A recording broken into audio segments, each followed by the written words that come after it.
చాలా మంది ఏలియన్స్ ని మేము చూసామని, వాళ్ళు యుఎఫ్ఓలలో వచ్చి వెళ్తుంటారని అంటుంటారు. కానీ ఏ దేశం కూడా ఇప్పటి వరకు ఏలియన్స్ ఉన్నారని కన్ఫర్మ్ చేయలేదు. కానీ రీసెంట్ గా మెక్సికో పార్లమెంట్ లో ఒక 2 ఏలియన్స్ డెడ్ బాడీలను పార్లమెంట్ సభ్యుల ముందుంచి ఏలియన్స్ ఉన్నారనే విషయాన్ని అఫీషియల్ గా ప్రపంచానికి చూపించారు. మెక్సికో జర్నలిస్ట్ మరియు యూఎఫాలజిస్ట్ అయిన జేమీ మోసన్ అనే వ్యక్తి పెరూలో జరిపిన తవ్వకాల్లో దొరికిన 2 ఏలియన్ డెడ్ బాడీలను మెక్సికన్ పార్లమెంట్ ముందుంచాడు.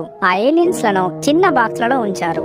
అవి చూడ్డానికి మనుషుల ఆకారాలను పోలి ఉన్నాయి, కానీ చిన్నగా ఉండి ప్రతి చేతికి 3 వేళ్లను కలిగి ఉన్నాయి. కార్బన్ డేటింగ్ చేసిన తర్వాత ఇవి 1000 ఏళ్ల పురాతనమైనవని, వీటిని మమ్మీలుగా మార్చారని గుర్తించారు. వీటిని ఎక్స్రేలలో చూసినప్పుడు వీటి యొక్క శరీరం లోపల గుడ్లున్నాయని, అంతేకాక ఆస్మియన్ తో సహా చాలా అరుదైన మెటీరియల్స్ తో తయారు చేసిన ఇంప్లాంట్స్ వీటి శరీరం లోపల ఉన్నాయని బయటపడింది. డిఎన్ఏ టెస్టులు జరిపినప్పుడు భూమి మీద ఉన్న ఏ ఒక్క జీవితో కూడా మ్యాచ్ కాలేదని, కాబట్టి ఇవి ఖచ్చితంగా ఏలియన్సే అని వీళ్ళు